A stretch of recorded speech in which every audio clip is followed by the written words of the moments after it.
Hello everyone, welcome back. मैं ज्योति शर्मा।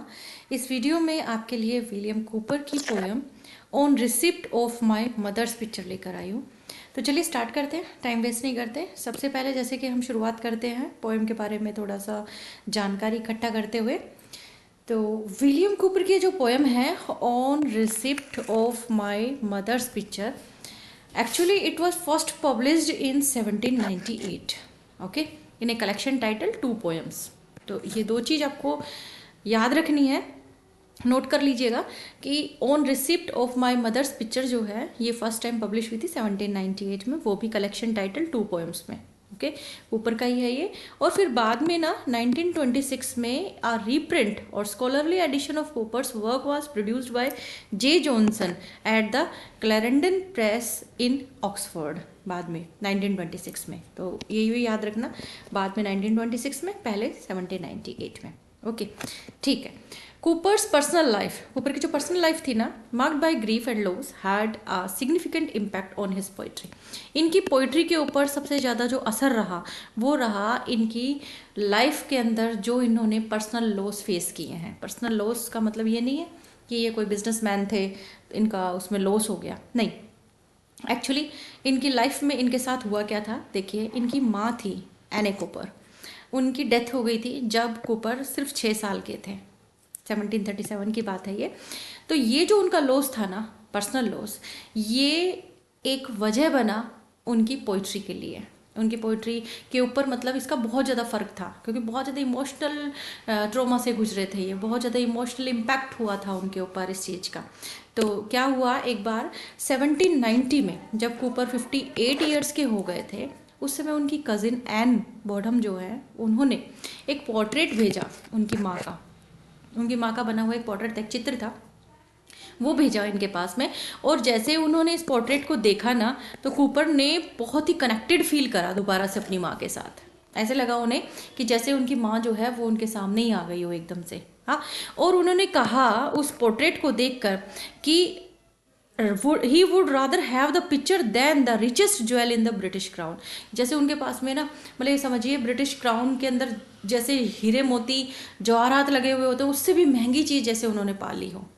तो William Cooper का जो ये on receipt of my mother's picture है ना, ये आप कह सकते हो कि एक पर्सनल टच लिए हुए है ये पोएम। इनके अपने पर्सनल एक्सपीरियंस, अपने पर्सनल लॉस पर बेस्ड है।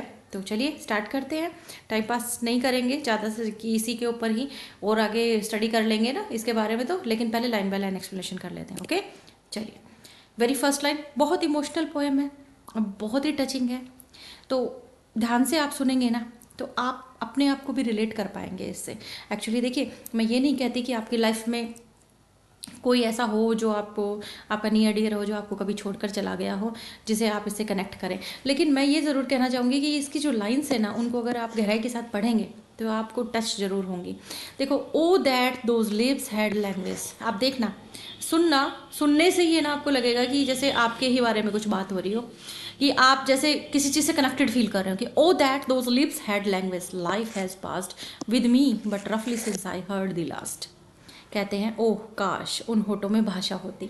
यानी उन्होंने पोर्ट्रेट को देखा, फ़ोटो को देखा, फ़ोटो को देखते ही अपनी माँ के होठों की तरफ देखते हैं, और होठों की तरफ देखकर क्या कहते हैं कि काश इन होठों में भाषा होती, कि काश ये होठ अभी बोल पड़ते, life has passed with me but रफली since I heard the last. कि मेरे साथ ना लाइफ में बहुत कठिनाइयाँ आई हैं, बहुत परेशानियाँ आई हैं। मैंने तुम्हें आखिरी बार जब सुना था उसके बाद से मेरी लाइफ में बहुत सारी परेशानियाँ हुई हैं। यानी वो ये कहना चाह रहे हैं कि काश जैसे तुम मुझे इसमें दिखाई दे रही हो ना माँ, काश एकदम से बोल पड़ो।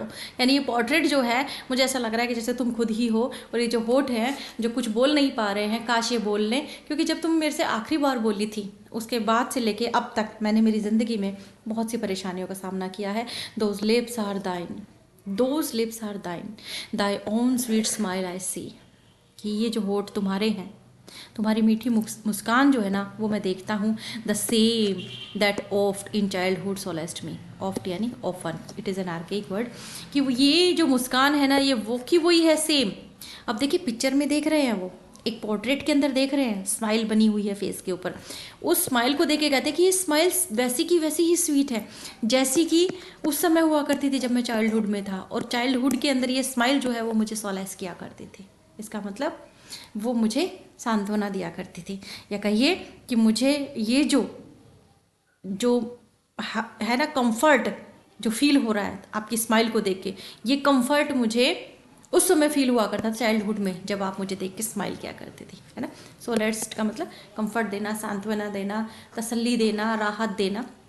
Voice only fails, childhood solaced me, voice only fails else how distinct they say, grieve not my child. यानी कहना क्या चाहते हैं कि बस आवाज़ गायब है, वॉइस ओनली फेल्स, की आवाज़ नहीं आ रही बस, बाकी पोर्ट्रेट में आप बिल्कुल वैसी लग रही हो जैसे कि आप हुआ करती थी।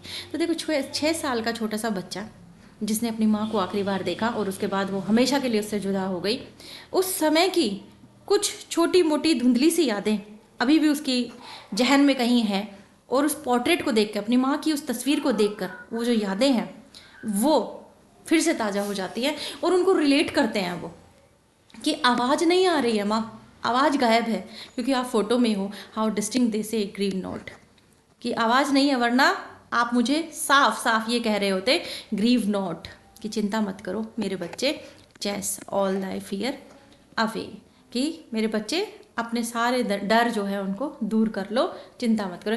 यानी चिंता करने की ज़रूरत नहीं है, तुम हमेशा अच्छे रहो।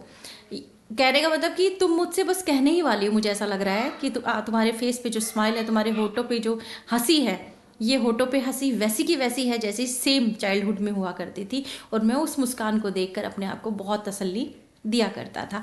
The meek intelligence of those dear eyes blessed be the art then can immortalized, कि उन प्यारी आंखों को जब मैं देख रहा हूँ ना, मैं ये कह सकता हूँ कि भाई धन्य हो, ब्लेस्ड का मतलब blessed, okay, blessed be the art that can immortalize, कि धन्य हो ये आर्ट जो मतलब अमर कर रही है इन चीज़ों को। यानी आप ऐसे मुस्कुराया करती थी तो फोटो के अंदर वो दिख रही है स्माइल करती हुई, तो इसका मतलब इमोर्टलाइज हो गई ना, स्माइल जो है सेम वैसी की वैसी बनी हुई। तो the art that baffles time tyrannic claim to quench it here shines on me still the same. ये कला जो है, ये जो आर्ट जो है ना, ये आर्ट ये तो समय से भी मार नहीं खा सकती। देखो कब पोर्ट्रेट बना होगा, शायद जब जिंदा होंगी, जब किसी ने देखा होगा उनको तो उनकी तस्वीर बनाई होगी और शायद क्लिक भी करी हो उनकी फ़ोटो, तो जब वो जिंदा थी तब वो फ़ोटो क्लिक हुई होगी, चाहे वो जिंदा थी जब वो फ़ोटो बनी होगी, तो उस समय से अब तक सेम वैसी की वैसी ही है। देखो ये आर्ट, तो कह रहे कि देखो आर्ट भी कितनी अच्छी चीज़ है ना, कि टाइम का उसके ऊपर कोई इम्पैक्ट नहीं होता। टाइम की मतलब एक तरह से टायरनिक क्लेम, या टायरनिक यानी ओप्रेसिव, टाइम कितना क्रूर है, टाइम हर चीज़ को ख़त्म कर देता है, लेकिन आपकी स्माइल को ख़त्म नहीं कर पाया पोर्ट्रेट के अंदर। तो here shines on me still the same, कि ये जो मुस्कुराहट है आज भी मेरे ऊपर वैसी की वैसी ही चमक रही है। आई थिंक ये क्लियर हो गया होगा आपको। आगे बढ़ते हैं। बहुत टचिंग सी है, पर्सनल सी है, पता नहीं क्यों मतलब रिलेट सी फील करती है अपने आप से। मतलब मैं तो पढ़ रही हूँ ना, तो एक इमोशनल जो है अंदर फील्स आ रहा है। पर्सोनिफिकेशन है यहाँ पे। देखिए इस पोएम के अंदर पर्सोनिफिकेशन भरा हुआ है, क्योंकि एक्चुअली क्या है, पोर्ट्रेट से बात हो रही है, पोर्ट्रेट स्टिल है, लिविंग नहीं है ना, और उसके अंदर सारी वो की वही चीज़ें बताई जा रही हैं जो एक लिविंग बीइंग के अंदर होती है। ओके, पर्सोनिफिकेशन, तो सेम पर्सोनिफिकेशन इसमें आएगा ही आएगा। कि देखो होठों की बात हो रही है, होठ पोर्ट्रेट के अंदर है, लेकिन बात कर रहे हैं कि भाई ऐसा लग रहा है जैसे बोलने वाले हैं, तो पर्सोनिफिकेशन है। मेटाफर लिखना है आपको, पर्सोनिफिकेशन तो इसमें हर एक में ही। मेटाफर कि कूपर डिस्क्राइब करते हैं पोर्ट्रेट को as having the ability to immortalize, तो his mother suggesting that the painting preserve her spirit in a way that, time से पहले जो स्माइल उनके चेहरे पे हुआ करती थी, इस टाइम से पहले, यानी 58 ईयर्स के हो गए जब उनको वो पोर्ट्रेट मिली है, जब 6 साल के थे जब उनकी माँ उनसे जुदा हुई थी, और आज भी वो की वो स्माइल जो है वो पोर्ट्रेट में ऐसी की ऐसी नज़र आ रही है। मेटाफर है यहाँ पे, कंट्रास्ट है। आगे बढ़ते हैं। देखिए थोड़ी सी बड़ी है पोएम, लेकिन पोएम बहुत टचिंग है। मैं बार बार कहूँगी कि लास्ट तक मेरे साथ बने रहना, आपको खुद को लगेगा बहुत ही इमोशनल पोएम है। क्लासरूम में अगर अपन फेस टू फेस पढ़ा रहे होते ना, तो आंखों में आपके भी और मेरे भी दोनों के पानी दिखाई देता, क्योंकि बहुत इमोशनल है। एक बच्चा कैसे अपनी माँ को याद करता है जब वो दुनिया में नहीं होती तो, और हमेशा याद करता है। देखिए 58 ईयर्स कम नहीं होते ना उम्र के, 58 साल की उम्र तक वो अपनी माँ को याद कर रहे हैं और उन्होंने कैसा बचपन जिया होगा वो सब यहाँ पे वो बताएंगे। देखिए, फेथफुल रिमेम्बरेंसर यानी एक बहुत ही विश्वसनीय है, जिस पर विश्वास किया जा सकता है। रिमेम्बरेंसर का मतलब होता है reminder of one so dear. ये जो फोटो है, ये जो पोर्ट्रेट है, ये बहुत ही वफादार है। ये याद दिलाने वाली है, मुझे याद दिलाने वाली है, ओ वेलकम गेस्ट। इस पोर्ट्रेट के लिए वो कह रहे हैं कि ओ वेलकम गेस्ट। ये पोर्ट्रेट एक तरह से उसके लिए गेस्ट का काम कर रही है कि वेलकम करते हैं though unexpected here who bidst me honour with the artless song affectionate a mother lost so long. कि मैं तुम्हारा स्वागत करता हूँ। उस पोर्ट्रेट के लिए बोल रहे हैं वो कि हालांकि मैं मेरी माँ के लिए बारे में बात कर रहा हूँ कि मेरी माँ जो बहुत टाइम पहले मेरे से दूर हो चुकी है, आज भी मैं तुम्हें देखकर अफेक्शनेट सा फील कर रहा हूँ। I will be not feelingly alone but gladly as the precept here were her on and while that face renews my filial grief. Filial का मतलब होता है, मतलब फीलियल ग्रेफ एक साथ करिए, इसका मतलब होता है ऐसा दुख जो किसी बच्चे को हो अपने पेरेंट्स को खो देने के बाद, या तो मदर या फादर जब किसी बच्चे की ज़िंदगी से चले जाते हैं उसे हमेशा के लिए छोड़कर, तो वो जो दुख है ना, that is called filial grief. तो ये कह रहे हैं कि वो दुख फिर से आज उभर आया है, आज फिर से जैसे रिन्यू सा हो गया है। आज मैंने जब इस पोर्ट्रेट को देखा तो ऐसा लग रहा है कि जैसे अभी मेरे साथ ही थी तुम और अभी जैसे कहीं चली गई हो। यानी पोर्ट्रेट को देखकर एज इट इज़ तुम्हारी फील आ रही है मुझे माँ। Fancy shall weave a charm for my relief shall steep me in Elysian रेफरे। देखिए, इलीजियन का मतलब क्या है यहाँ पे ना, इलीजियन एक तरह से एक एग्जाम्पल लिया है यहाँ पे। इलीजियन का मतलब होता है कि जो सपनों में डुबो दे, एक ऐसी जगह, एक मतलब अगर अपन यहाँ क्रिश्चियनिटी की बात करें ना, तो हमारे पास में हिस्ट्री के अंदर एक एग्जाम्पल है इलीजियन का। यानी यहाँ लेते हैं कि एक ऐसी जगह जहाँ पर बहुत शांति हो, बहुत ही ज़्यादा शांति, उसका यहाँ एग्जाम्पल लिया गया है कि ऐसा लग रहा है कि जैसे मैं इस फोटो को देखकर अपने आप को बहुत शांत फील कर रहा हूँ। मुझे ऐसा एक्सपीरियंस हो रहा है जैसे बहुत ही शांति सी मुझे महसूस हो रही है। तो एक इलीजियन स्वप्न, यानी जो दिन में देखा जाए, दिन में जो सपना देखा जाता है, स्वर्ग का सपना, उस तरीके से ये एक ऐसी जगह है। मतलब इलीजियन का मतलब है हेवनली डे ड्रीम आप कह सकते हैं। Okay, a momently dream that thou art she. कि जब मैं इस फोटो को देख रहा हूँ ना, तो मुझे ऐसा लग रहा है कि जैसे माँ तुम प्रेजेंट हो, यानी उसे अपनी माँ की प्रेजेंस जो है ना फिर से महसूस हो रही है। उसे मतलब अपने आप को कंसोल करने का टाइम मिल रहा है, क्योंकि उनके और उनकी माँ के बीच में ना जो रिलेशनशिप थी, वो रिलेशनशिप बहुत ही अच्छी रिलेशनशिप थी। माँ और बच्चे के बीच में जो रिलेशनशिप होती है ना, मतलब दुनिया की सबसे बेस्ट रिलेशनशिप होती है। कह रहे कि उसको जैसे कि जीवित कर दिया हो इस आर्ट ने, इस पोर्ट्रेट ने। ठीक है, तो यानी इस स्टैंजा के अंदर वो क्या कहना चाहते हैं कि जैसे उन्होंने इस पोर्ट्रेट को देखा ना, इस पोर्ट्रेट को देख के उनको उनका जो पुराना दर्द है वो याद आ गया। उन्हें ऐसा फील होने लगा कि जैसे वो दिन में कोई सपना देख रहे हैं, और एक ऐसा सपना जो उन्हें सुकून दे रहा है, क्योंकि उन्हें फील हो रहा है कि उनकी माँ उनके सामने बैठी है। तो काश, मतलब है वैसे एक मोमेंट का वो सपना, लेकिन वो सपना जो है ना, वो किसकी वजह से पॉसिबल हो पाया? इस आर्ट की वजह से पॉसिबल हो पाया। देखिए, पर्सोनिफिकेशन है, ये तो आपने लिखना ही लिखना है कि पर्सोनिफिकेशन यहाँ पे ज़रूर आपको नज़र आएगा। Metaphor, fancy shall weave a charm for my relief is a metaphor for how Cowper's imagination will create a sense of comfort for him ना, कि कैसे कंफर्ट उसको फील होता है।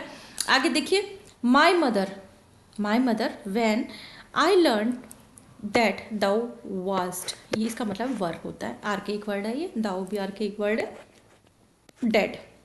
ठीक है, कि मेरी माँ, जब मैंने ये समझा कि तुम मर चुकी हो, तुम दुनिया में नहीं हो, से वाजंट यानी वाज्ड यानी वो were thou conscious of the tears I shed. कि मेरी माँ, जब मैंने ये चीज़ समझी थी, जब मुझे पता लगा कि तुम दुनिया में नहीं हो, क्या तुमने भी कभी महसूस किया कि मैंने तुम्हारे लिए कितने आंसू बहाए? टीयर्स आई शेड यानी कितने आंसू मैंने तुम्हारे लिए बहाए, क्या तुम जानती थी? How thy spirit over thy sorrowing son wretch even then life's journey just began. कि क्या तुम्हारी आत्मा तुम्हारे इस दुखी बेटे के ऊपर मंडराती थी? यानी तुम्हारी आत्मा क्या मुझे देखने के लिए आती थी क्या? जब तुम इस दुनिया से चली गई और मैं तुम्हारे लिए रोया करता था, तो क्या तुम्हारी आत्मा मेरे आसपास मंडराती थी? Wretch even then life journey just began, मेरे तो जीवन की शुरुआत ही हुई थी ना अभी। कि कितना अभागा हूँ मैं, बहुत ही अभागा, अनहैप्पी पर्सन। एज का मतलब अनहैप्पी। अब एक बच्चा जो बहुत छोटा सा है, और उसकी माँ जब उसे इस दुनिया में छोड़कर चली जाती है वो बहुत अकेला हो जाता है। बेशक फादर है उसके साथ में, लेकिन माँ जो होती है ना, उसका जो सपोर्ट होता है, उसका जो साथ होता है, वो फादर भी कंप्लीट नहीं कर पाता। अगर माँ चली जाती है तो वो फादर भी कंप्लीट नहीं कर पाता है। एक माँ की जो प्रोटेक्शन होती है ना, वो प्रोटेक्शन दुनिया में कोई नहीं दे सकता, कोई भी नहीं दे सकता। तो वो इसलिए अपने आप को क्या कह रहे हैं, अभागा, क्योंकि वो बच्चा वाकई में ही अभागा होता है जिसकी माँ उसे बचपन में छोड़कर चली जाती है। क्योंकि लाइफ के हर एक स्टेप पे, लाइफ के हर एक मोमेंट पे, लाइफ के हर एक मिनट पे माँ की ज़रूरत होती है। तो कह रहे wretch even then life journey just began, कि ज़िंदगी की शुरुआत ही हुई थी और तुम मुझे छोड़कर चली गई। तो मुझ जैसा अभागा कौन होगा। परहैप्स दाउ गेव्स मी दो अनसीना किस, हो सकता है शायद तुमने मुझे दी हो कोई अनदेखी किस, हो सकता है तुम्हारी आत्मा आई हो, मेरे इर्द गिर्द घूमी हो, मैं रो रहा हूँ तुम्हें याद करके, और शायद हो सकता है तुम्हारी आत्मा ने आके मुझे अपनी बाहों में भरा हो, मुझे किस भी किया हो। पर half a tear if soul can weep in bliss, कि शायद हो सकता है आंसू भी बहा आया हो, क्योंकि आत्माएं अगर खुशी में रोती ना, आत्माएं अगर खुशी में रोती, वीप इन ब्लिस, कि आत्माएं अगर खुशी में रोती तो हो सकता है शायद आंसू भी बहाया हो। आह दैट मैटरनल स्माइल, कि कैसी, शायद ऐसी मुस्कान जैसे एक माँ के चेहरे पर आती है अपने बच्चे को प्यार करके। जब कोई भी माँ अपने बच्चे को सीने से लगाती है, उसके माथे को चूमती है, उसको अपनी गोदी में बिठाती है, तो उसके चेहरे पर जो स्माइल आती है, कि काश वो स्माइल जो है मैंने तो आपके चेहरे पर उस समय देखी होती। शायद हो सकता है आपकी आत्मा ने आकर मुझे गले लगाया होगा, हो सकता है मेरे लिए आंसू भी बहाया होगा। अगर आत्मा बहा सकती तो इट आंसर, तो ये चीज़ें जो है ना, वो क्या जवाब देती है, यस। यानी ये जो भी बातें वो कर रहा है ना, पोर्ट्रेट से कर रहा है, तो मतलब अपने आप से ही वो इमेजिन कर रहे हैं इस चीज़ की। मैं अगर ये सवाल अपनी माँ से पूछता हूँ तो वो जवाब क्या देती, yes I heard the bell tolled on thy burial day, मैंने सुनी थी वो बेल जब आपको ले जाया जा रहा था अंतिम बार, कि ओ मैंने वो घंटियाँ सुनी थी। वो आखिरी जो रिचुअल होता है जब किसी के मर जाने के बाद में उसको दफन करने के लिए ले जाया जाता है, तो जो भी रिचुअल निभाया जाता है, कोई गाना बजाया जाता है या कोई घंटियाँ बजाई जाती है, जो भी, उसकी बात हो रही है कि मैंने सुनी थी वो घंटियाँ, मैंने सुनी थी वो आवाज़ जब आपको ले जाया जा रहा था। I saw the hearse that bore thee slow away and turning from my nursery's window, मैंने सुनी थी वो घंटियों की आवाज़, मैंने देखा था। एक काफिला था तो आपके पीछे बहुत सारे लोग थे जो आपको लेकर जा रहे थे, एक व्हीकल में आपको डालकर लेकर जाता। अर्थ का मतलब एक व्हीकल होता है कैरिंग अ कॉफन या funeral vehicle you can say, कि बहुत धीरे धीरे वो काफिला आगे बढ़ रहा था, turning from my nursery's window. और मैंने देखा था, मैंने अपने पालने के खिड़की से मुंह फेरते हुए आपको देखा था, यानी मैं अपने पालने के पास में खड़ा था और खिड़की पर से मैं आपको देख रहा था। Do a long long Sai, और फिर एक लंबी लंबी आह मैंने भरी, यानी अपना चेहरा दूसरी तरफ फेर लिया और बहुत ही लंबी आह भरी, and wept a last edu, और मैं बहुत रोया, बहुत रोया एक आखिरी विदाई के लिए। बट वाज इट सच, वहाँ शायद हो सकता है, लेकिन क्या ऐसा था, it was where thou art gone adieu and farewell are a sound, लेकिन जहाँ शायद आप गई हो ना, वहाँ पे ये अलविदा, ये आखिरी विदाई, ये शायद ये सब चीज़ें नहीं होती, ये सब चीज़ें नहीं होती। तो आगे है, may I but meet thee on that peaceful soul, कि काश मैं तुम्हें उस शांत किनारे पर मिल पाता, काश मैं जहाँ आप गई हो, जिस शांत जगह पर आप गई हो, काश उस किनारे पर मैं भी आपसे मिलने आता। The parting sound shall pass my lips no more, कि मेरे से क्या होता, काश मैं आपसे आकर मिल पाता। तो क्या कहता है कि तो फिर कभी भी ये जो विदाई वाला जो वर्ड है ना, ये मेरे मुंह से कभी भी नहीं निकलता। यानी मैं आपको ये कहूँ कि मैं आपको लास्ट विदाई देने के लिए, उसने जैसे बोला है ना कि भाई मैं बहुत रोया आपकी लास्ट विदाई पर, तो कह रहे कि काश मैं आपसे मिलने आ पाता उस जगह जहाँ पर आप गई हो, उस शांति भरी जगह पे। और ये कौन सी जगह है, ये वो जगह है जो मरने के बाद में इंसान जाया करता है, तो इसलिए पीसफुल शोर कहा गया है। तो the parting sound shall pass my lips no more, कि मेरे होठ दोबारा से ये शब्द बोलते ही नहीं अलविदा वाले, अगर मैं आपसे मिल पाता तो। Thy maidens grieved, thy maidens, thy means your, it is an archaic word. Maidens का मतलब लड़कियां होती हैं, कंवारी लड़कियां, यंग अनमैरिड गर्ल्स। दाई यानी योर्स, कि तुम्हारी वो लड़कियां जो तुमने मेरी परवरिश के लिए छोड़ी थी पीछे, यानी दाई माँ हो सकती हैं, घर की काम करने वाली औरतें हो सकती हैं, कोई भी, कि वो सब जो मुझे संभालने के लिए आपने छोड़ी थी, मेरी कंसर्न के लिए आपने छोड़ी थी, वो भी क्या करती थी, grieve themself often give me promise of a quick return, आपके वापस लौटने का मुझे वादा किया करते थे। यानी वो जब मैं रोता, परेशान होता, आपको याद करता, तो वो भी मुझे सिर्फ यही कहकर तसल्ली दिया करती थी कि जल्दी ही तुम्हारी मम्मी लौट कर वापस आएगी। What आर्डेंटली I wished. आर्डेंटली का मतलब क्या है? आर्डेंटली का मतलब पैशनेटली, मैं बहुत दिल से, बहुत गहराई से यही इच्छा करता था। आई लॉन्ग बिलीव्ड, लंबे समय तक यही इच्छा करता रहा, लंबे समय तक मैं ये विश्वास करता रहा कि हाँ मेरी मम्मी लौट कर वापस आएगी। एंड डिसअपॉइंटेड स्टिल, लेकिन निराशा मिलती थी। ऐसा होता थोड़ी ना है, एक बार अगर चली गई आपकी ज़िंदगी से आपकी माँ, नहीं है आपकी लाइफ में, कोई नहीं आएगा उसकी जगह लेने के लिए। डिसअपॉइंटेड स्टिल कि लेकिन अभी तक निराशा ही मेरे हाथ लगी है। Was still deceived by disappointment every day beguiled. Was still deceived, अभी भी मैं अपने आप को कैसा महसूस करता हूँ? ऐसा महसूस करता हूँ जैसे मेरे साथ धोखा हुआ है। और इस वर्ड से मैं एग्री करती हूँ, इस इमोशंस के साथ। कोई बच्चा है, उससे उसकी माँ भगवान अगर छीन लेता है, बहुत मतलब बचपन में ही अगर छीन लेता है, तो ये भगवान की तरफ से किया हुआ सबसे बड़ा धोखा है उसके साथ। क्योंकि ऐसा ज़रूरी नहीं था कि उसे दुनिया में लाया जाए। वो दुनिया में आ गया और उसके बाद में आप उसका सबसे बड़ा सहारा छीन रहे हो, उसकी माँ उससे छीन रहे हो, तो ये भगवान का सबसे बड़ा धोखा ही है। ठीक है, भगवान करते हैं जो सब कुछ अच्छा ही करते हैं, कहने वाले कहते हैं और हम भी मानते हैं, बट ये वाक्य में बहुत बड़ा धोखा है।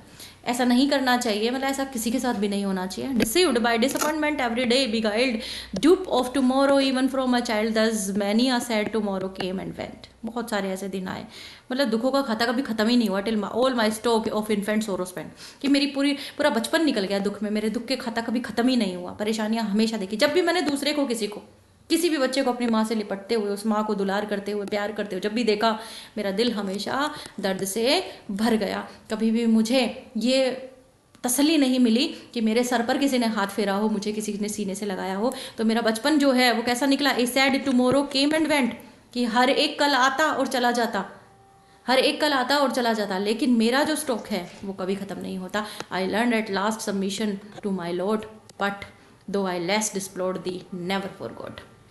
कि हालांकि मैंने कभी भी तुम्हारे लिए कम शोक व्यक्त नहीं किया। आई लेस डिस्प्लोर्ड दी, मैंने बहुत तुम्हारे लिए रोया है, तुम्हें याद कर करके, तुम्हारी कमी को महसूस कर करके बहुत रोया है। नेवर फॉरगॉट, कभी नहीं भूल पाया मैं तुम्हें, कभी भी नहीं। लेकिन मैंने अंत में अपने भाग्य को स्वीकार कर लिया। I learn at last submission to my lord, यानी मैंने सीख लिया अपने भाग्य को स्वीकार करना कि तुम मेरी ज़िंदगी में नहीं हो और तुम कभी भी मेरी ज़िंदगी में लौट कर वापस नहीं आओगी माँ, और तुम्हारी जगह भी कोई ज़िंदगी में कभी ना ले पाया है, ना कभी ले पाएगा। तो आगे देखिए, इसमें पर्सोनिफिकेशन है, बहुत ही मतलब पैथेटिक सी है, बहुत पैथेटिक यू कैन से, और इमोशनल है, मतलब टची है बहुत ज़्यादा। पर्सोनिफिकेशन है यहाँ पे, क्योंकि जैसा मैंने आपको बताया पोर्ट्रेट से बात हो रही है और उसके अंदर वही क्वालिटीज़ बताई जा रही है सारी सारी जो लिविंग बीइंग में है। मेटाफर है यहाँ पे, dupe of tomorrow even from a child. Cowper describes himself as a dupe. Dupe का मतलब होता है एक ऐसा पर्सन जिसके साथ धोखा हुआ हो। ठीक है, सिंबोलिज्म है यहाँ पे, जैसे bell tolled on thy burial day, तो ये सिंबलाइज करती है एंड ऑफ लाइफ को। क्लियर? चलिए आगे बढ़ते हैं। और छोटे मोटे जो पोएटिक डिवाइसेस है ना, उनको नेग्लेक्ट मत करना, जैसे repetition of consonant sound, okay, enjambment, देखते ही पहचान जाओगे। सिमिली वगैरह कुछ है तो देखते ही आप पहचान जाओगे, तो उनको मैंने नोटिस ही नहीं किया। आपको नोटिस करना है, क्योंकि बहुत ईजी हो गया।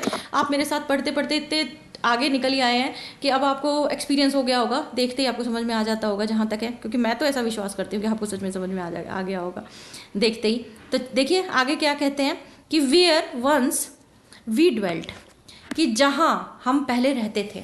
अब बात करेंगे कि देखो बचपन की बात कर रहे हैं वो, कि जहाँ हम पहले रहते थे ना माँ, अब वो पोर्ट्रेट से बात करें कि जहाँ कभी हम रहते थे।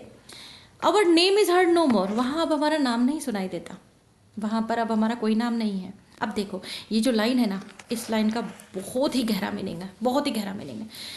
उस घर की बात ये कर रहे हैं जिस घर से माँ चली गई, उस घर में अब इनका कुछ नहीं है। क्योंकि देखो एक बच्चे का ना घर उसकी माँ से होता है, माँ अगर उसकी लाइफ से निकल गई ना, उस घर में उसकी कोई वैल्यू नहीं है। क्योंकि जो फादर होता है वो फादर, वो उस बच्चे को पूरी ज़िंदगी अपनी लाइफ नहीं दे पाता, कभी भी नहीं दे पाता। वो अपनी ज़िंदगी में बिजी हो जाता है, उसकी अपनी लाइफ हो जाती है, वो अपने दुनिया में खो जाता है। और यही सेम हमारे राइटर के साथ में भी हुआ। तो कह रहे हैं, देखिए दो तरह के मीनिंग है यहाँ पे। एक मतलब वो जिस तरीके से उस पोर्ट्रेट को देख के इमोशनल होकर बात कर रहे हैं, उस तरीके से अगर आप उसके डेप्थ में जाए ना, तो इसका मीनिंग क्या है? Where once we dwelt, we means you and me, यानी मदर यू एंड मी, जब हम दोनों जहाँ पर रहते थे, जहाँ हमारा नाम पहले हुआ करता था, वहाँ आज हमारा नाम है ही नहीं। माँ तुम तो दुनिया से चली गई और मेरा वजूद खत्म हो गया तुम्हारे बिना, क्योंकि तुम थी तो मुझे पूछा जाता था, अब तुम नहीं हो तो मुझे कौन पूछेगा। फादर हैं वो अपनी दुनिया अलग बसा चुके हैं। तो where once we dwelt our name is heard no more, अब मेरा नाम वहाँ पर कुछ भी नहीं है, ना आपका कोई नाम है। Children not thine have trod my nursery floor and where the gardener's Robin day by day drew me to school along the public way, कि वहाँ पर सब कुछ पहले हुआ करता था, वहाँ आप कुछ भी नहीं है, ना मेरा पालना है वहाँ पर, ना वहाँ बच्चे हैं जो मेरे साथ खेला करते थे वहाँ, ना वो माली है रॉबिन जो दिन ब दिन मुझे स्कूल ले जाया करता था। मतलब वहाँ अब कुछ भी ऐसा नहीं बचा है माँ, अब वहाँ पर सब चेंज हो गया है। Delighted with my bauble coach and wrapped in scarlet mantle warm and velvet capped, कि अब वहाँ पर कुछ भी नहीं है, वहाँ अब मेरे खिलौने गाड़ी कुछ भी नहीं है, वो सब अब एक इतिहास बन चुका है। क्या बन गया है? एक हिस्ट्री बन गया है। Little known that once we called the pastoral house our own, कि अब वो हमारे लिए कैसा हो गया? पास्टरल हाउस हो गया है, यानी एक ऐसा घर जिसको बहुत कम जानते हैं लोग, बहुत पुराना। अब उस घर को कोई भी नहीं जानता। शॉर्ट लिव, छोटी life possession, but the record fair that memory keeps to of all thy kindness there still outlive many a storm that has effaced 1,000 other themes less deeply traced। ये कह रहे हैं ये सारी चीज़ें इतिहास बन चुकी है, अब बहुत ही कम लोग जानते हैं। लाइफ बहुत छोटी है, लेकिन छोटे लाइफ में बहुत सुंदर सुंदर रिकॉर्ड्स होते हैं जो हमेशा याद रहते हैं। लेकिन लाइफ के अंदर क्या हुआ? लाइफ के अंदर बहुत सारे तूफान आए, बहुत सारी परेशानियाँ आई जिनसे हम अफेक्ट हुए, बहुत सारे हजारों प्रॉब्लम्स आई। हाँ, वो उन हजारों प्रॉब्लम्स के अंदर अब सब चीज़ें जो हैं वो ख़त्म हो गई थी।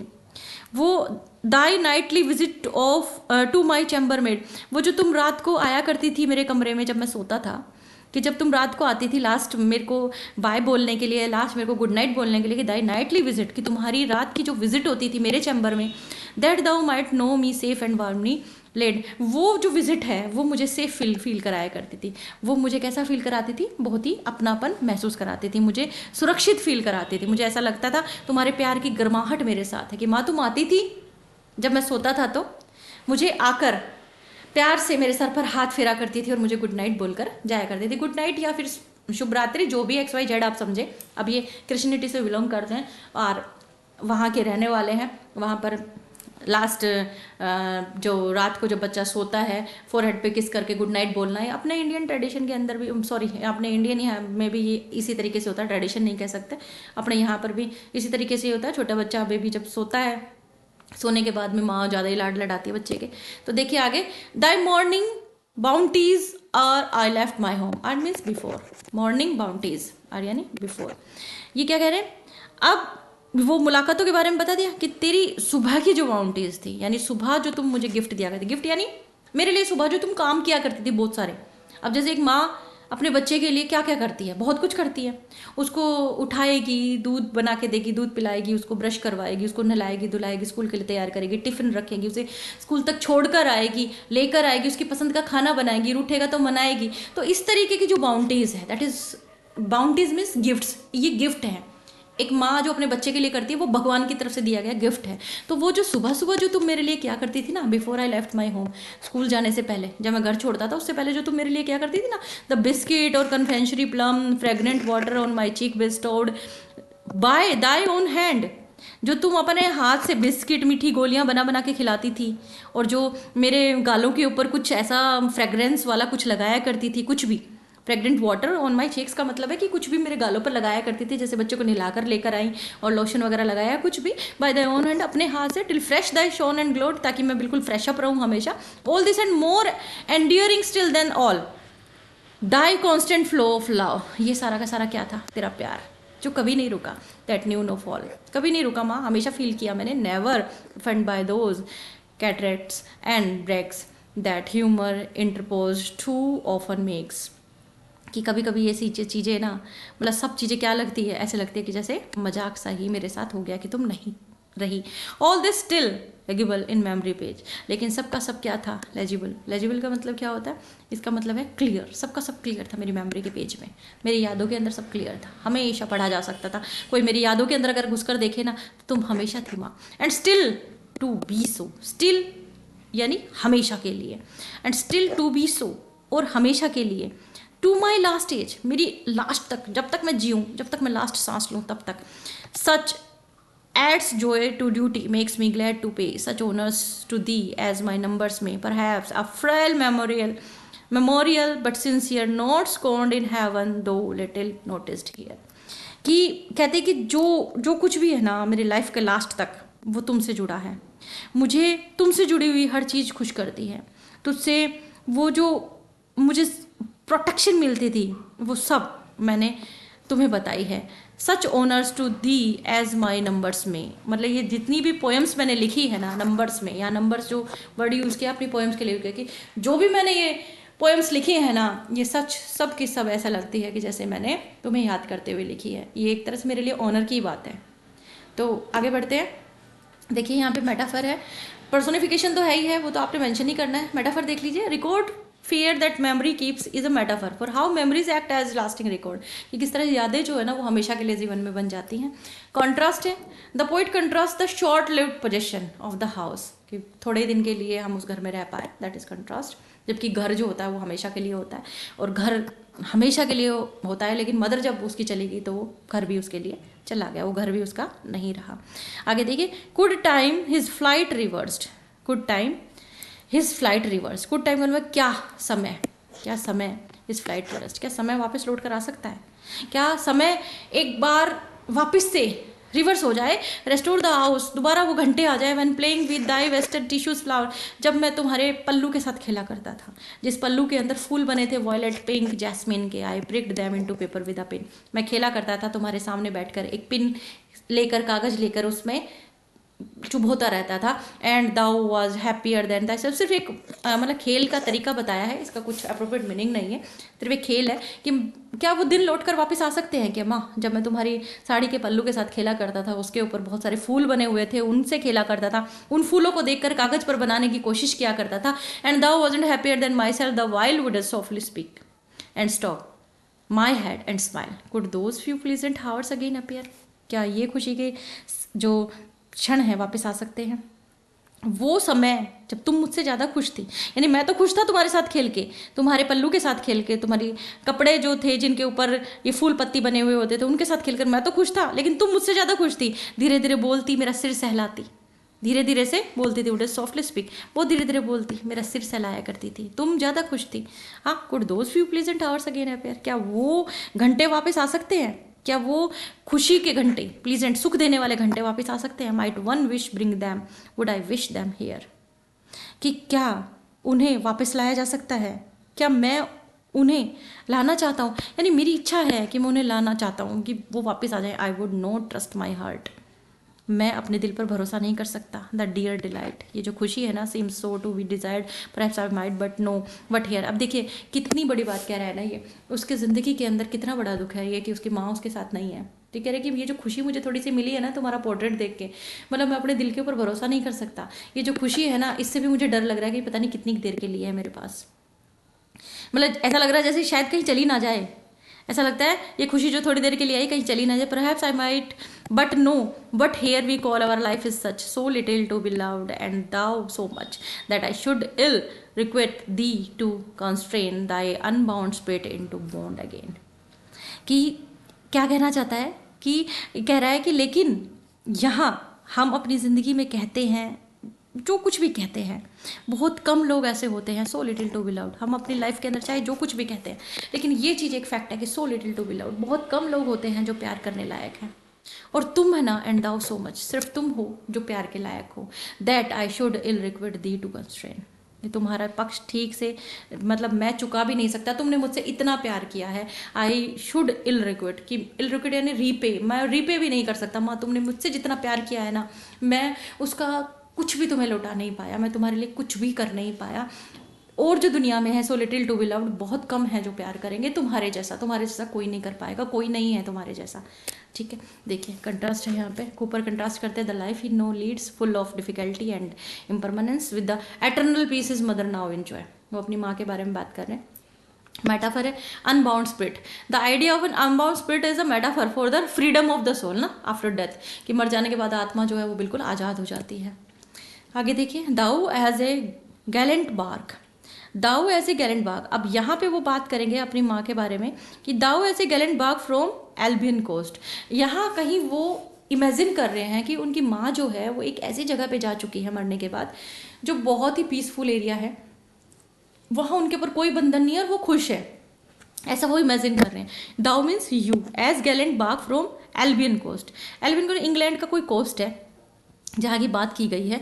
The storm all weather and the ocean crossed, कि ऐसा लग रहा है जैसे तुम एक एल्बियन के तट पर जा चुकी हो, एल्बियन कोस्ट पर जा चुकी हो। वो बहुत पीसफुल जगह है, बहुत शांत सुकून जो है वहाँ पर है। तो मतलब तुम एल्बियन कोस्ट पर जा चुकी हो जहाँ पर जो तूफान वगैरह ज़िंदगी के थे, जो ज़िंदगी में जो मौसम आए, मतलब उतार चढ़ाव आए, सुख दुख जो आए, उसको तुमने क्रॉस कर लिया, उस ओशियन को, समुद्र को तुमने क्रॉस कर लिया। यानी ज़िंदगी की उतार चढ़ाव सुख दुख उनको क्रॉस करके अब तुम कहाँ चली गई हो? Albion coast. यानी तुम एक ऐसी जगह पे चली गई हो जहाँ पे तुम्हारे लिए सिर्फ शांति है, सुकून है, पीस है। ठीक है। Shoots into port at some well haven isle where spices breathe and brighter season smile, कि वहाँ पर क्या है? बहुत ही सेफ जगह है। वेल हेवन आइल एक ऐसा द्वीप है वो जहाँ कोई सुरक्षित रह सकता है, जहाँ पर मसाले महकते हैं, स्पाइसेस ब्रीद यानी बहुत अच्छी फ्रेग्रेंस आती है, ब्राइटर सीजन स्माइल जहाँ का मौसम हमेशा अच्छा रहता है। There sits quiescent on the flood that show her beauteous form reflect clear below, जहाँ पर पानी जो बहता रहता है ना वो भी बहुत सुंदर, बहुत साफ है, बहुत ही सुंदर है वहाँ। Wild airs impregnated with incense play, जहाँ की हवा जो है उसके अंदर हमेशा बहुत ही सुंदर खुशबू आती रहती है, बहुत ही अच्छी खुशबू आती रहती है, मतलब खुशबू से वो भरी रहती है अराउंड हर, तुम्हारे चारों तरफ, मतलब ऐसी चीज़ें होंगी वहाँ पर जहाँ तुम हो। Fanning light her streamers gay so thou with sails how swift, कि तुम वहाँ कितने आराम से, मतलब वहाँ लहरों के ऊपर तुम मतलब एक बोट में बैठी हो, जैसे एक मतलब अनुमान लगा रहा है वो कि माँ शायद तुम ऐसी जगह पर चली गई हो कि ऐसी एक जहाज में बैठ गई हो जो लहरों पर तैर रहा है, बहुत ही स्मूथली तैर रहा है, वहाँ बहुत अच्छी खुशबू चल रही है, चारों तरफ पीसफुल माहौल है, बहुत प्यारा वेदर है। वियर टेम्पेस्ट नेवर बीट नोर बिलोर, जहाँ पर पानी के तूफान जो है वो ज़्यादा परेशान नहीं करते, वहाँ तूफान आते हैं लेकिन नेवर बीट नोर बिलो रोर, वो ज़्यादा परेशान नहीं करते। तूफान तो आते हैं लेकिन ज़्यादा परेशान नहीं करते, बवंडर तो उछालते हैं लेकिन ज़्यादा दुखी नहीं करते। And thy loved consort on the dangerous tide, इस दुनिया के तूफानों से तुम दूर चली गई हो। And thy loved consort on the dangerous tide of life since long since has anchored at thy side, कि तुम जहाँ चली गई हो ना वहाँ पर अब ये दुनिया के जो बहुत खतरनाक जो तूफान थे, लहरें जो थी, उनसे तुम बच गई हो, यानी उनसे तुम बचकर अब ऐसी दुनिया में चली गई हो। बट मी, लेकिन मैं scarce hoping to attain that rest, लेकिन मैं नहीं आ पाया हूँ वहाँ पे, उस आनंद में मैं नहीं पहुँच पाया हूँ। तुम मतलब सेफ हो, तुम अच्छी जगह पे पहुँच गई हो माँ, लेकिन मैं अभी भी इस दुनिया के बवंडर में फंसा हुआ हूँ। Always from port withheld always distressed, me howling winds drive devious tempest tossed sail tripped seam opening wide and compass lost, कि मैं अभी भी कहाँ फंसा हुआ हूँ? इस दुनिया के अंदर फंसा हुआ हूँ। मैंने अभी भी अपना जो मार्ग है ना, जो अपना डिस्टेंस है उसको कवर नहीं किया है। And day by day some current thwarting force sets me more distant from a prosperous course, और रोज डेली ये जो मेरी ज़िंदगी के अंदर उतार चढ़ाव आ रहे हैं ना, वो रोज़ की रोज़ मुझे उस प्रॉस्पीरियस कोर्स को कंप्लीट नहीं करने दे रहे हैं, यानी मैं तुम्हारे तक पहुंच नहीं पा रहा हूँ। तुम तो एक सेफ जगह पर पहुंच गई हो, ये कहना चाह रहे हैं कि तुम तो एक सेफ जगह पर पहुंच गई हो, लेकिन मैं अभी तक वहाँ पर पहुँच नहीं पाया हूँ। आगे देखिए क्या कहते हैं। But oh the thought that thou art safe and he that thought is joy arrive that made to me my boost is not that I deduce my birth from loins enthroned and rulers of the earth, but higher far my proud pretensions rise, the son of parents passed into the skies। क्या कहना चाह रहा है कि मैं जो है ना, मैं उस जगह पर, जिस जगह पर आप पहुंची हो, हाँ, उस जगह पर मैं नहीं पहुंच पाया हूँ। मैं आज भी इसी धरती के ऊपर उलझा हुआ हूँ, या जो परेशानियाँ हैं जो उन पर उलझा हुआ है, जो पृथ्वी के जो शासक है ना, जो धरती के ऊपर जो रूल करते हैं, मैं उनके अंदर आज भी फंसा हुआ हूँ।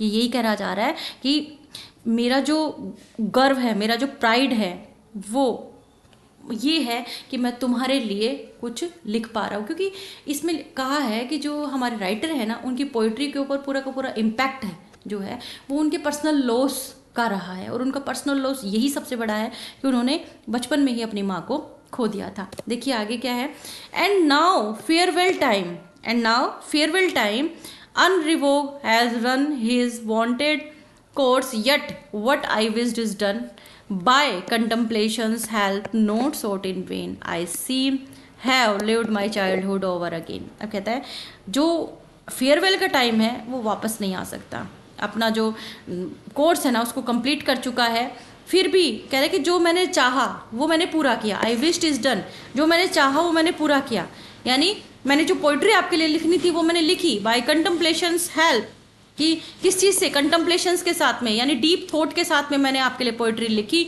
आपको याद करते हुए लिखी, नॉट सॉट इन वेन।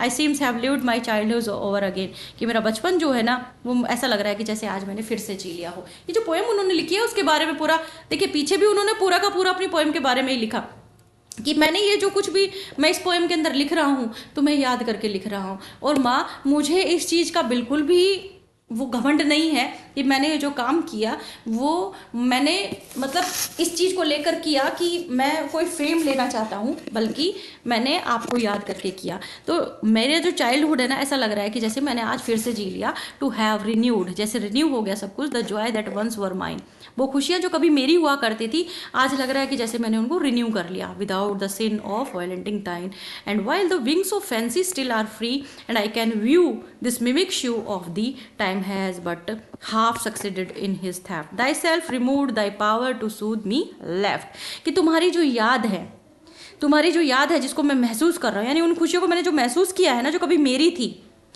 उनको आज मैं फिर फैंसी के साथ में, यानी कल्पना के साथ में, कल्पना की पंख के साथ में आज फिर से महसूस कर पाया हूँ। तुम्हारी जो छवि यानी फैंसी विंग्स के साथ में मैं बिल्कुल फ्री हूँ, मैंने फिर से इन सारी चीज़ों को रिवाइज कर लिया है, सारी यादों को रिवाइज कर लिया, एंड आई कैन व्यू, और मैं व्यू कर सकता हूँ, मैं समझ सकता हूँ, मैं पहचान सकता हूँ, या मैं देख सकता हूँ वापस से तुम्हारी उसी छवि को, शिव यानी छवि कह सकते हो आप झलक कह सकते हो। Time has but half succeeded in his theft, समय जो होता है ना, समय चुरा कर ले जाता है सब कुछ, समय has but half success in his theft, कि समय बहुत कुछ चुरा कर ले जाता है, लेकिन वो भी हाफ ही सक्सेस हुआ है। समय ने बहुत कुछ चुरा लिया मुझसे, लेकिन वो हाफ ही सक्सेस हुआ है, मेरी यादों को नहीं चुरा पाया, यानी जो मेरे दिमाग में जो यादें हैं ना आपकी, उसको नहीं चुरा पाया। Thy self removed thy power to soothe me left, कि तुम मेरे दिमाग से नहीं निकली, दाई सेल्फ रिमूव्ड, कि समय भी तुम्हें मेरे दिमाग से नहीं रिमूव कर पाया, thy power to soothe me left, तुम्हारी जो शक्ति है ना, तुम्हारी जो याद है जो मेरे दिल में, वो आज भी मुझे क्या देती है, शांति देती है। तो इस तरीके से हमारा लाइन बाय लाइन एक्सप्लेनेशन तो कंप्लीट हो गया। अब हम इसकी पोइटिक डिवाइस कर लेते हैं। पहले तो यहाँ पे जो पोइटिक डिवाइस आई है उसके बाद में ना हमें पोएम के बारे में जानना है, तो अभी से स्किप करके मत निकल लेना, अभी अपन को और भी आगे करना है। तो चलिए देख लेते हैं। एक तो मेटाफर है, the comparison of the mother soul to a gallant bark is a metaphor that described her as a ship, कि देखो मदर की जो सोल, मैंने जैसे आपको बताया, यहाँ पे बताते हुए क्या कह रहे हैं कि वो उसकी माँ जो है वो एक ऐसी जगह पे पहुँच गई है जहाँ उनको बिल्कुल पीस है ना। एल्यूजन है यहाँ पे, टेम्पेस्ट नेवर बीट नोर बिलो रोर, ये रेफरेंस लिया गया एक्चुअली, ये लाइन जो है ये हाइम से है, Jerusalem the golden which described a place of eternal peace, जैसे जिसको स्वर्ग कहा जाता है, हेवन है ना, मरने के बाद आत्माएं जहाँ जाती हैं। तो एल्यूजन यानी रेफरेंस लिया गया है, ये पर्सोनिफिकेशन भी है, सिम्बोलिज्म भी है यहाँ पे, तो एक बार आप इस पर नज़र डाल लीजिएगा। अब अपन पहले जान लेते हैं पोएम के बारे में, ठीक है। देखिए जी, ऑथर है विलियम कूपर, इंग्लिश पोइट है 18th सेंचुरी के। फॉर्म है पोएम की हीरोइक कपलेट्स में, a form consisting of pair rhyming line of in iambic pentameter. Iambic pentameter means 10 syllable per line with an unstressed और stressed pattern. यहाँ पे actually third stanza जो है ना वो थोड़ा सा अलग है। थर्ड स्टेंजा के अंदर लाइन है ना, that maternal smile it answer yes, that is different. Theme grief and loss, हाँ, memory and the past, the after life and spiritual comfort and hope. Last में बोलता है ना कि स्पिरिचुअली जब वो सोचता है कि भाई आत्मा जो है वो आज़ाद हो गई, फ्री हो गई, अच्छी जगह पे चली गई, पीस में है। मैसेज क्या देती है poem? The poems message is about the enduring power of memory and love even though death separated us from our loved one, कि डेथ जो है हमें हमारे अपनों से अलग ज़रूर कर देती है, but their love and memory stay with us for ever. लेकिन उनका प्यार, उनकी याद हमेशा हमारे साथ रहती है। तो the poem also suggest that through reflection and remembrance we can find peace and comfort in the face of loss. Clear? चलिए अब जान लेते हैं विलियम कूपर के बारे में। विलियम कूपर का जन्म नवंबर 26, 1731 को हुआ इंग्लैंड में। उनकी मदर एन कूपर, ठीक है, जो कि तभी एक्सपायर हो गई थी जब ये 6 साल के ही थे। फिर स्ट्रगल्स विद मेंटल हेल्थ, क्योंकि डिप्रेशन में चले गए काफ़ी, मतलब जब ऐसा नहीं है कि बिल्कुल बचपन में ही डिप्रेशन में चले गए थे, लेकिन ये बहुत बड़ा लॉस था उनके लिए। तो इस अकेलेपन में जब माँ किसी बच्चे की चली जाती है तो वो अकेला हो जाता है, दुनिया में बिल्कुल अकेला हो जाता है, चाहे आसपास कितनी भी भीड़ हो। वो भीड़ ही कहूँगी मैं, कोई अपना नहीं होता, सिर्फ भीड़ होती है। तो कह रहे हैं कि वो किधर डिप्रेशन की तरफ चले गए, क्योंकि अपने आप को अकेला फील करते थे, डिप्रेशन की तरफ चले गए। मेंटल इलनेस हो गई उनको, थ्रू आउट उनकी लाइफ रही। तो his emotional struggle led to multiple suicide attempt in his early adulthood के अंदर ही उन्होंने बहुत बार कोशिश करी कि वो सुसाइड कर लें। After a breakdown he was placed under the care of doctor Cotton. ये रिकवर करने के लिए इन्होंने इलाज करवाया। अब देखिए इनके ऊपर कुछ रिलीजियस इन्फ्लुएंस भी रहे, तो वो क्रिश्चियनिटी के रहे, वो भी आपने एक बार ध्यान देने हैं। क्रिश्चियनिटी का बहुत ज़्यादा इन्फ्लुएंस रहा है इनके ऊपर। इनकी पोइट्री के अंदर देखने को मिलता है अपन को, गॉड के अंदर विश्वास करते हैं ये। और ऐसा इंसान होता है ना, वो भगवान से जुड़ ही जाता है एक्चुअली। उसको ये लगता है कि भाई भगवान सब कुछ है। लिटरेरी करियर क्या है इनका? कूपर्स राइटिंग करियर जो है वो इनके पर्सनल एक्सपीरियंस से है, ये चीज़ बार बार मैं आपको बताई चुकी हूँ। इनके कुछ मेजर वर्क्स हैं जो यहाँ मेंशन किए गए हैं। द टास्क है, receipt of my mother's picture है, और भी यहाँ पे मेंशन किए हैं, तो प्लीज़ उस पर नज़र ज़रूर डाल लेना। अपन कर लेते हैं पोएम को समराइज, ताकि अगर थोड़ी सी कहीं कसर आपकी रह गई, वैसे अगर आपने लाइन बाय लाइन इसको सुना है आपको बहुत अच्छे से समझ में आ गई होगी। तो देखिए पोएम की शुरुआत होती है reflecting on his mother's picture, he wishes her lips could speak, है ना? यही तो विश करते हैं ना कि काश ये जो होठ हैं दोबारा बोल पाते। मिडल के अंदर क्या होता है, स्पीकर जो है रिकॉल करता है इमोशनल पेन जो है उनकी डेथ का, अपनी माँ की डेथ का इमोशनल पेन जो है उसको याद करता है कि कब उसकी माँ जब गई थी दुनिया छोड़ के, तो कैसा कैसा उसने फील किया था, उसकी फ्यूनरल के टाइम पे कैसा उसको महसूस हुआ था। उसके बाद में जो क्लाइमैक्स आता है ना पोएम का, वो क्या है कि स्पीकर जो है वो डीप मॉर्निंग के अंदर जाता है। तो वो एक चीज़ को एक्सेप्ट कर लेता है, वो है स्पिरिचुअल एक्सेप्टेंस। वो इमेजिन करने लगता है कि उसकी माँ की जो आत्मा है ना वो एक पीसफुल जगह पर पहुंच गई है, जो फ्री है जिंदगी के तूफानों से। वाइल ही स्टिल स्ट्रगल्स, लेकिन वो स्ट्रगल कर रहा है अभी भी, वो आज भी इमोशनल डिस्ट्रेस में है, आज भी वो अपनी माँ को याद करता है और इमोशनल डिस्ट्रेस में हो जाता है। लेकिन उसकी जो सोच है, माँ के लिए जो सोच है ना, वो क्या करती है, mother's peace give him some relief. वो जो ये सोचता है ना कि मेरी माँ तो कम से कम शांति की ज़िंदगी जी रही है, यानी उनकी आत्मा जो है वो तो कम से कम अच्छी जगह पे है, और यहाँ की दुनिया जो इतनी बेकार है, इतनी मतलबी, इतनी स्वार्थी है, इसको छोड़कर कम से कम अच्छी जगह पर चली गई हैं वो। बेशक फिजिकली वो चली गई, मतलब फिजिकली वो उनका कोई एग्जिस्टेंस नहीं रहा, लेकिन उनकी आत्मा जो है वो तो कम से कम रिलीफ में है। तो ये चीज़ सोचकर वो थोड़े से अपने आप को सांत्वना देते हैं। एंड क्या है, the poem ends with a sense of resolution. The speaker acknowledges that time has passed and that is mother is now beyond his reach, कि माँ उसकी पहुंच से बहुत दूर है। However he finds comfort in the thought that she is in better place, लेकिन फिर भी कंफर्ट फील करते हैं कि कम से कम वो बेटर प्लेस पे है। ठीक है, क्लियर?